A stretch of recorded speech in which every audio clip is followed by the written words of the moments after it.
बहुत सारा वैभव पाकर, बहुत सारा धन पाकर, बहुत सारा दौलत पाकर, बहुत सारी संपदा पाकर, बहुत सारा सुख पाकर, बहुत सारा धन एकत्रित कर कर हम सोचें कि परमात्मा हमको प्राप्त हो जाए और हम परमात्मा को प्राप्त कर कर कहीं संसार में, कहीं सब जगह सृष्टि में अपना ही तत्व एकत्रित कर कर दिखा दे, तो वो श्रेष्ठता नहीं है। उसमें कोई सुख का भान नहीं है, उसमें कोई आनंद का भान नहीं है, उसमें कोई रस का भान नहीं है महाराज। बस शीतलता का भाव रखना है तो मट्टी के पात्र जैसे स्वयं को शीतल रखना पड़ेगा, स्वयं को शीतल। और स्वयं की जब शीतलता, स्वयं का शीतलता का भाव जब प्रकट होगा तो परमात्मा को फिर पाने में देरी नहीं लगेगी, फिर परमात्मा को पाने में देरी नहीं लगेगी। किस प्रकार से प्राप्त हो? तब भागीरथ जी ने जो पूर्वज करते करते आए थे, गंगा को बुलाने का प्रयास वही किया है। एक किसी ने प्रश्न किया है, बड़ा सुंदर प्रश्न है कि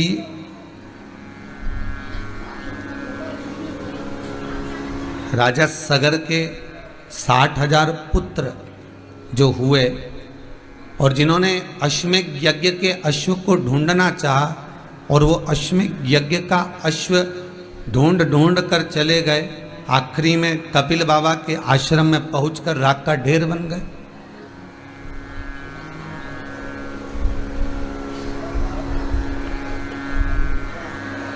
तो ये 60,000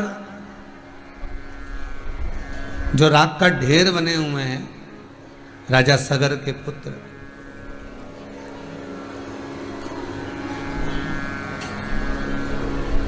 ये कैसे प्रकट हुए?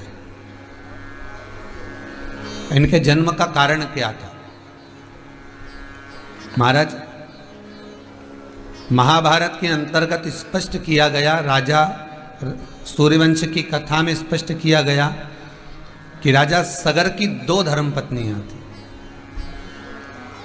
कितनी पत्नियां हैं? 2। और केवल राजा सगर के लिए ही नहीं कहा। अगर आप श्रीमद् भागवत कथा को उठाकर देखेंगे तो उत्तानपाद की भी 2 धर्म पत्नियों का वर्णन आता है, सुनीति और सुरुचि।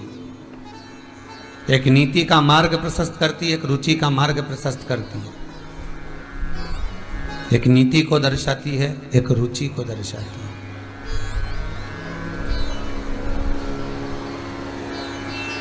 और केवल उत्तानपाद की 2 पत्नियां नहीं, राजा सगर की 2 पत्नियां नहीं, संसार में जितने मानव जन्म लेते हैं, मनुष्य जिनका जन्म होता है, उनकी भी 2 ही पत्नियों का स्मरण, अर्थात 2 आकांक्षा, 2 इच्छा, 2 मन का प्रमाण यह शास्त्र देता है। राजा सगर की 2 पत्नियां थीं,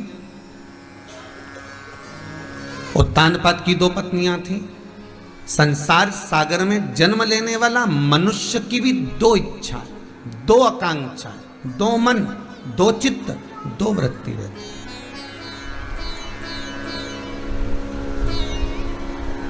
जितने आस्था चैनल पर कथा सुन रहे हो, जितना फेसबुक यूट्यूब पर आप कथा श्रवण कर रहे हैं, आपकी भी 2 इच्छा, 2 आकांक्षा, 2 मन, 2 चित्त, 2 वृत्ति। एक मन कहेगा चलो कथा चालू होने वाली है, टीवी चालू कर लो। दूसरा मन कहेगा रुक जाओ अभी, तो 2 बजने में देरी है, जब तक 1 कप चाय बना लो। नीति का मन कहता है कि कथा चालू कर लो, रुचि का मन कहता है कि थोड़ा रुक जाओ।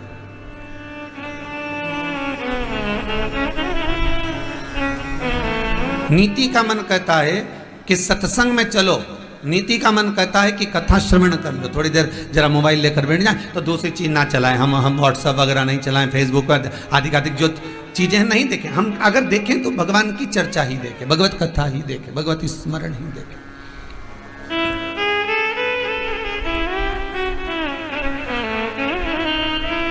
एक नीति का पथ है, एक रुचि का पथ है।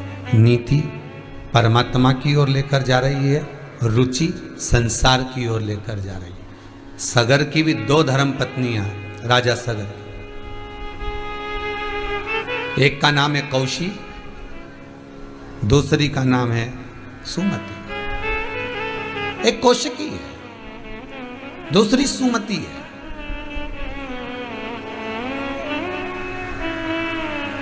उत्तानपाद की भी 2 धर्म पत्नियां थी, सुनीति और सुरुचि। नीति और रुचि से वर्णन किया गया ध्रुव जी महाराज की कथा में, नीति और रुचि से, और यहां कौशिकी और सुमति से वर्णन किया गया।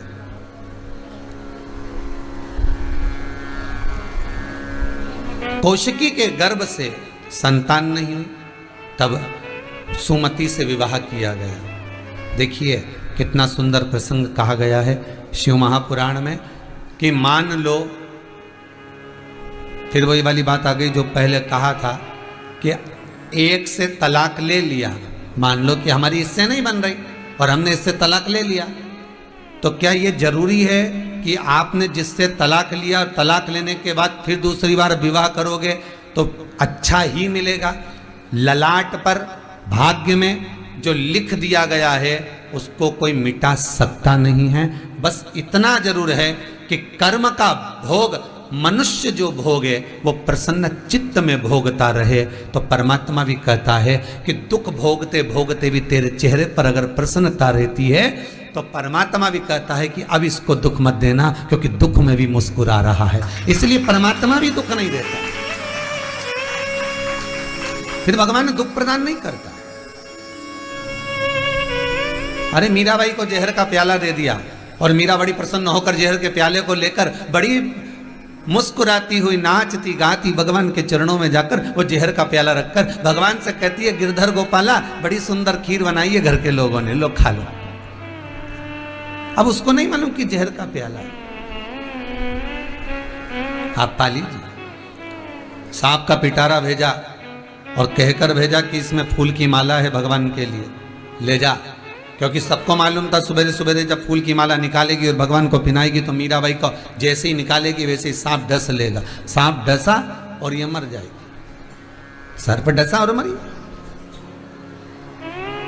मृत्यु इसकी निश्चित हो जाएगी। सर्प के डसने से वो मर जाएगी। शिव महापुराण की कथा को जब प्रारंभ करते हैं तो आपको उसके महत्व में श्रवण कराया जाता है कि 3 तरह से मरे हुए व्यक्ति का मोक्ष नहीं होता। पहला पानी में डूबकर मरा हुआ, दूसरा सर्प के डसे से मरा हुआ और तीसरा स्त्री के हाथ से, नारी के हाथ से मरा हुआ। 3 तरह से मरे हुए व्यक्ति को मोक्ष नहीं है, 3 तरह से मरे हुए व्यक्ति को सुख का अनुभव नहीं है, 3 तरह से मरे हुए व्यक्ति की गति नहीं है।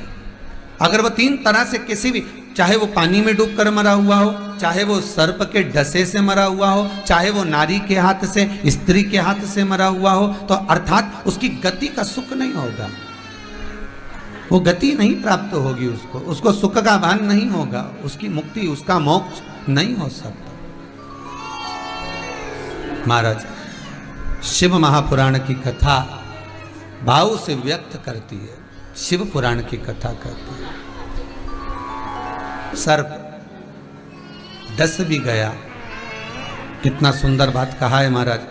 गर्ग संहिता के अंतर्गत कहा, गर्ग संहिता के भीतर वर्णन किया गया कि यदि मान लो सर्प अगर डस गया, मान लो सर्प अगर आपको डस भी गया और सर्प डसने के बाद अगर बाबा ने आपको बचा भी लिया, शिव शंकर ने कृपा कर दी, राम जी ने कृपा कर दी, श्री बालाजी महाराज ने कृपा कर दी और वो बच भी गया, डसने के बाद अगर वो बच गया तो शिव महापुराण की कथा कहती है कि उसको एक गति का सुख,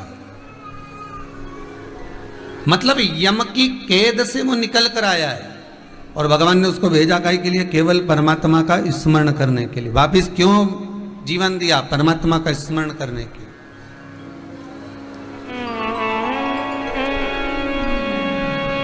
एक कोई माता जी ने लिखा है कि गुरुदेव, कोई बैतुल की हैं वो, उन्होंने लिखा है कि सर्प डस गया था और बाबा देवाधिदेव महादेव की कथा ऐसी रोम रोम में भरी हुई थी, शिव की कृपा ऐसी हो गई थी कि सांप डस गया फिर भी बाबा ने बचा लिया। इसलिए बहुत दिन से मन में सोचकर बैठी थी कि कुंवरेश्वर धाम जाकर एक बार धोख लगाऊं, प्रणाम करूं। वो डस के निकल भी गया और उसने डसा, इलाज भी हो गया, सुख भी मिल गया, मैं जीवित भी रह गया। अब हो सकता है थोड़ा बहुत कष्ट तो हाथ में रहेगा, क्योंकि विष तो विष होता है, विष तो विष है। शिव महापुराण में वासुकी नाग की एक कथा आती है, शिव महापुराण में एक शेषनाग की कथा आती है, भागवत कथा में तक्षक नाग की कथा आती है। शास्त्रों में, पुराणों में भगवान शंकर की पावन कथा में, चाहे भागवत कथा हो, चाहे राम कथा हो, चाहे कृष्ण कथा हो, चाहे शिव कथा हो, इन कथाओं में जो सर्प की कथा है, जो सांप की कथा है, उसको आने का कारण क्या बताया। अर्थात सर्प हमारे पूर्वजों में भी आते हैं, सर्प हमारे पितरों में भी गिने जाते हैं। सर्प का जो भाव कहा गया है महाराज, वो कोई साधारण नहीं है। कभी अगर मौका मिलेगा और आगे योग बनेगा तो जैसे अभी गंगा शिव महापुराण की कथा चल रही है, श्रावण के महीने में नाग पंचमी भी आती है, तो बाबा अगर कृपा करे और बाबा की कृपा हुई तो आने वाली जो कथा रहेगी वो वासुकी नाग शिव महापुराण की कथा को बचाने का मन है कि वासुकी नाग शिव महापुराण की कथा बचे। और वो वासुकी नाग शिव महापुराण की कथा नहीं, गाड़ी चलते में जो सर्प गाड़ी के नीचे मर जाता है, उसकी गति और आपकी गति में क्या अंतर आना चाहिए। कौन से शिव मंदिर के अंदर कैसा सांप होना चाहिए। सारे शिव मंदिर के अंदर अगर बड़े सारा फण बना दिया, ढेर सारे फण बना दिए, और वो फण वाला सांप अपने अगर मंदिर के अंदर विराजमान कर रहा है तो उसका क्या दोष है। कौन से मंदिर में किस फण का सांप होना चाहिए, सांप की जिब्या बाहर होना चाहिए कि नहीं होना चाहिए। घर में अगर सर्प प्रवेश कर रहा है, बार बार सांप के बच्चे निकल रहे हैं, बार बार सर्प अगर घर में आ रहा है तो क्यों आ रहा है, उसका कारण क्या है, उसकी गति क्यों है। तो इसके बाद वाली जब कथा होगी, ये कथा तो आज 6ठा दिन हो गया, कल 7वां दिन होगा, तो आगामी जो कथा वो वासुकी नाग से जुड़ी, शेष नाग से जुड़ी, तक्षक नाग से जुड़ी, कि शंकर के अनुमोदन में हम कैसे भगवान शिव को रिझाने के लिए हम क्या प्रयास कर सकते हैं, हम शंकर को अपना कैसे बना सकते हैं। घर में अगर शंकर भगवान का शिवलिंग है तो वो शिवलिंग के साथ में सर्प क्यों नहीं होना चाहिए। और शिवलिंग की आकृति कितनी बड़ी है, अगर घर का शिवलिंग छोटा सा है तो सर्प की जरूरत नहीं पड़ती। शिवलिंग की आकृति अगर अंगुष्ठ से बड़ी हो जाती है तो उस पर फिर सर्प रखना जरूरी हो जाता है। शिव महापुराण की कथा।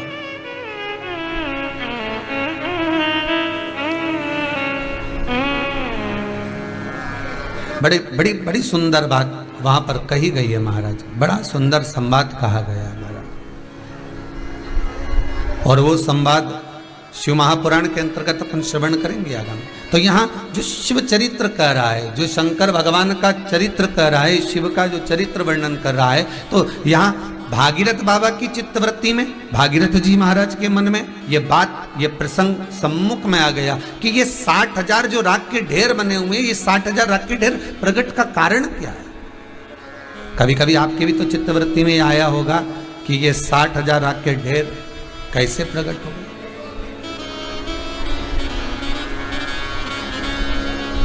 कैसे प्रकट हो जाता। शिव कथा कह रहे, कौशिकी और सुमति, दो आकांक्षा, दो इच्छा, दो मन, दो चित्त, दो वृत्ति, एक सत्य मार्ग की ओर ले जा रही है, एक गलत मार्ग की ओर ले जा रही है।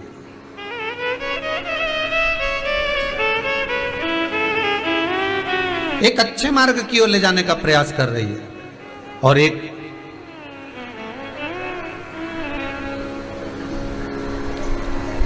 गलत मार्ग की ओर ले जाने का प्रयास कर रही है। जैसे सुकरात, एक बार सुकरात निकलकर समुद्र के तट पर से जा रहा था।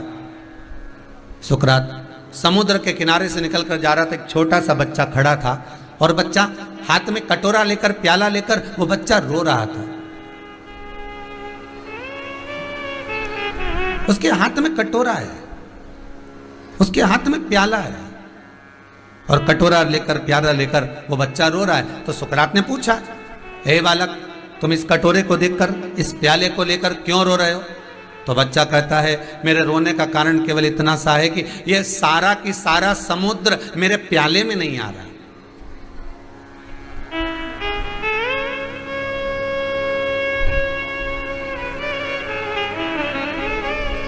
ये इतना बड़ा जो समुद्र है, ये विशालतम जो समुद्र है, ये मेरे कटोरे में, ये मेरे प्याले में नहीं आ पा रहा, इसलिए मैं रो रहा हूं। सुकरात ने उस बच्चे के शब्द को जब सुना तो बच्चे के शब्द को सुनकर सुकरात खुद भी रोने लगा। तो बच्चे ने सुकरात से पूछा कि तुम इतने बड़े शास्त्री होकर, इतने महान ज्ञानी होकर कि नगर नगर के राजा तुमसे समय लेते हैं मिलने के लिए, तो तुम मेरी बात सुनकर रो क्यों रहे हो? सुकरात कहता, तुम किस लिए रो रहे हो? तो सुकरात कहता है कि मैं रो इसलिए रहा हूं कि जैसे तुम कह रहे हो, आप कह रहे हो कि छोटे से प्याले में समुद्र भरना है, वो भरा नहीं रहा, इसलिए रो रहे हो। सुकरात कहता है, मैं भी इसलिए रो रहा हूं क्योंकि मैं भी ये प्रयास कर रहा था कि मेरी छोटी सी बुद्धि में पूरा संसार भरा जाए। हम भी यही प्रयास करते हैं, हम भी यही प्रयास करते हैं। हमारा भी यही काम है, छोटा सा जीवन है, फ्रिज भी खरीद लूं, वॉशिंग मशीन भी खरीद लूं, गाड़ी भी ले लूं, बंगला भी बना लूं, ये भी कर लूं, वो भी कर लूं, पर एक चित्तवृत्ति में ये नहीं आ पाया कि छोटी सी जिंदगी है, छोटा सा मनुष्य का देह है, छोटा सा जीवन है, इस छोटे से जीवन में मैं शिव का अनुमोदन कर लूं।